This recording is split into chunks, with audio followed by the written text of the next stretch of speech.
Bismillahirrahmanirrahim. Assalamualaikum warahmatullahi wabarakatuh. Halo semuanya, perkenalkan kami dari kelompok 5.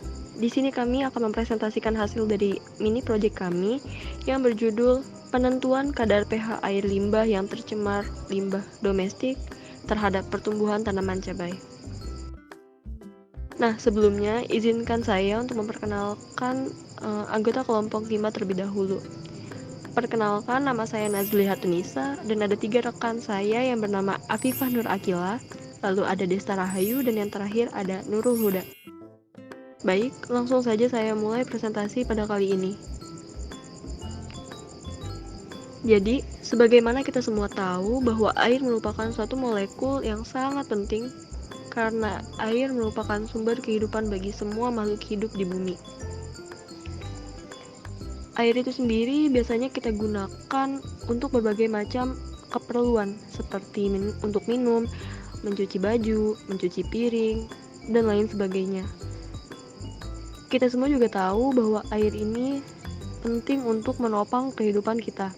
Tapi sayangnya, sebagian besar dari kita masih belum memiliki awareness atau kesadaran untuk menjaga dan menggunakan air dengan sebaik mungkin. Akibatnya, permasalahan pencemaran air ini masih banyak terjadi. Bahkan di sekitar rumah kita mungkin masih banyak air-air yang tercemar. Di Indonesia sendiri, 85% pencemaran air itu diakibatkan oleh limbah domestik. Seperti yang saya bilang, bahwasanya masih banyak orang yang belum punya kesadaran untuk hidup baik dan bersih serta juga sehat. Akibatnya, jumlah pencemaran domestik ini cukup tinggi. Nah, di sini kelompok kami fokus terhadap permasalahan limbah domestik cair yang di dalamnya terkandung deterjen. Kenapa? Alasannya karena rata-rata konsumsi penggunaan deterjen di tiap rumah itu sekitar 50 gram per hari, yang mana kalau kita akumulasikan dalam setahun ada sekitar 720 ton deterjen yang digunakan dan kemudian pada akhirnya akan berakhir menjadi limbah cair. Nah, selain berdampak terhadap kesehatan, ternyata air limbah yang mengandung deterjen juga cukup berdampak terhadap lingkungan. Salah satunya adalah pertumbuhan terhadap tanaman cabai. Lanjut ke tinjauan isu lingkungan. Jadi, air merupakan faktor yang mempengaruhi pertumbuhan dan perkembangan tanaman. Daya serap tanaman yang optimal itu ada pada air dengan rentang pH sekitar 5,5 hingga 6,5. Sedangkan pH air yang kita hasilkan dari aktivitas domestik cukup tinggi, yaitu sekitar 8 hingga 12. pH air ini kalau kita buang tanpa diolah terlebih dahulu dapat menghambat pertumbuhan tanaman cabai. Nah, di sini ada beberapa objek yang kami amati. Yang pertama itu ada pH air limbah, lalu tinggi tanaman cabai, dan yang terakhir ada jumlah helai daun pada tanaman cabai. Baik, selanjutnya hasil pengamatan akan dipaparkan oleh rekan saya yang bernama Nurul Huda. Dari hasil pengamatan yang kami mendapati sampel air limbah domestik dengan pH berkisar 8 sampai 10, yang artinya memiliki pH basa. Air limbah yang kami gunakan pure berasal dari aktivitas mandi, aktivitas pencucian pakaian dan piring.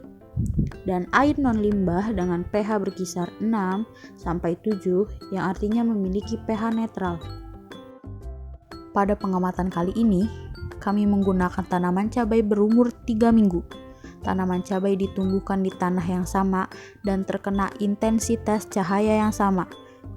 Dan kami hanya menggunakan 2 sampel. Yang pertama, sampel yang diberi perlakuan air limbah domestik, dan satu lagi tidak diberi perlakuan air limbah domestik. Dari tabel ini kita dapat melihat perubahan tinggi tanaman cabai. Pada sampel tanaman cabai yang disirami air limbah domestik, saat hari ke-0 tinggi tanaman cabai 19 cm. Kemudian pada hari ke-4 tinggi bertambah sebanyak 3 cm, sehingga tinggi tanaman cabai 22 cm. Pada hari ke-9 tinggi bertambah sebanyak 3 cm, sehingga tinggi tanaman cabai 25 cm. Di hari ke-14, tinggi bertambah 2 cm. Pertambahan tinggi menurun dari pertambahan tinggi sebelumnya. Tinggi tanaman cabai mencapai 27 cm. Pada sampel tanaman cabai yang disirami air non-limbah, saat hari ke-0 memiliki tinggi 27 cm. Saat hari ke-4 bertambah tinggi sebanyak 3 cm. Tinggi tanaman cabai menjadi 30 cm. Kemudian di hari ke-9 tinggi bertambah sebanyak 4 cm. Pertambahan tinggi naik dari pertambahan tinggi sebelumnya. Tinggi tanaman cabai menjadi 34 cm. Di hari ke-14 tinggi bertambah sebanyak 4 cm sehingga tanaman cabai memiliki tinggi 38 cm. Dapat dilihat pada diagram batang berikut bahwa tanaman cabai yang disirami air non-limbah pertambahan tinggi cenderung naik, sehingga dapat dikatakan bahwa tanaman cabai yang disirami air non-limbah cenderung lebih cepat bertambah tinggi. Pada tabel berikut, kami turut mengamati pertambahan jumlah helai daun dari hari ke-0 hingga hari ke-14 pada tanaman cabai yang disirami air limbah domestik. Saat hari ke-0 memiliki 8 helai daun. Pada hari ke-4 jumlah helai daun tidak bertambah, tetap 8 helai. Saat hari ke-9 helai daun bertambah sebanyak 1 helai sehingga menjadi 9 helai. Pada hari ke-14 jumlah daun menjadi 10 helai. Artinya daun bertambah sebanyak 1 helai sama seperti hari ke-9. Pada tanaman cabai yang disirami air non-limbah didapati pada hari ke-0 jumlah daun sebanyak 14 helai. Hari ke-4 jumlah daun bertambah sebanyak 1 helai sehingga berjumlah 15 helai daun. Pada hari ke-9 jumlah daun sebanyak 14 helai, berkurang 1 helai daun dari hari ke-4 dikarenakan adanya daun yang gugur. Selanjutnya, pada hari ke-14 tidak adanya pertambahan helai daun, sehingga jumlah daun tetap sebanyak 14 helai. Kita dapat melihat dari diagram batang tersebut bahwa tanaman cabai yang disirami air limbah domestik pertumbuhan daun cenderung naik. Dan pada tanaman cabai yang disirami air non-limbah, pertumbuhan daun cenderung stagnan.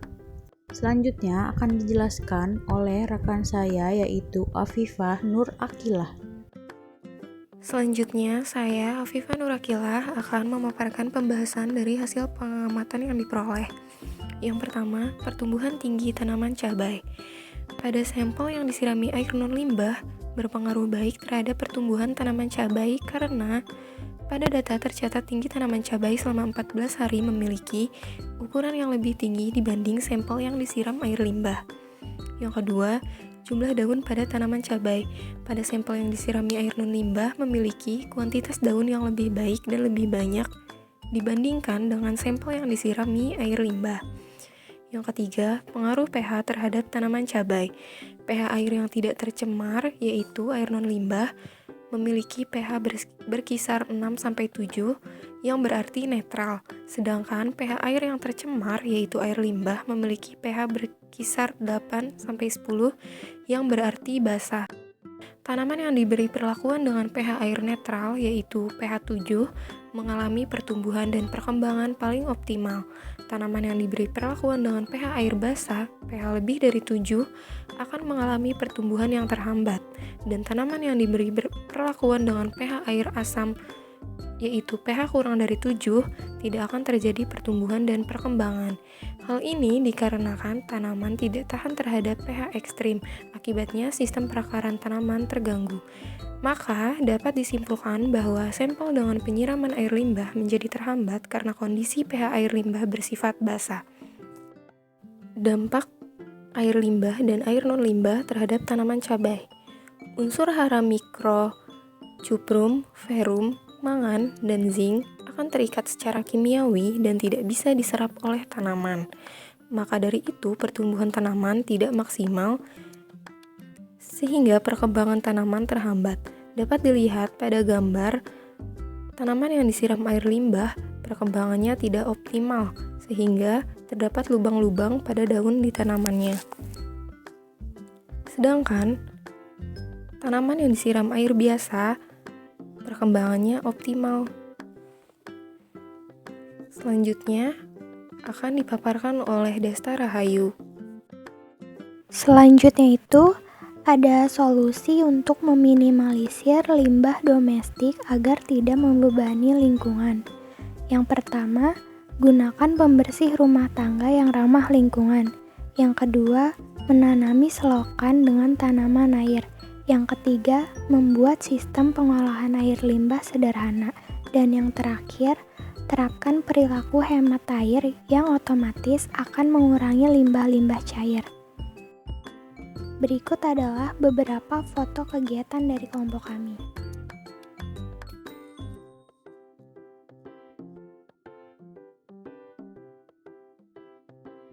Sekian dari kelompok kami, kurang lebihnya mohon maaf. Terima kasih. Wassalamualaikum warahmatullahi wabarakatuh.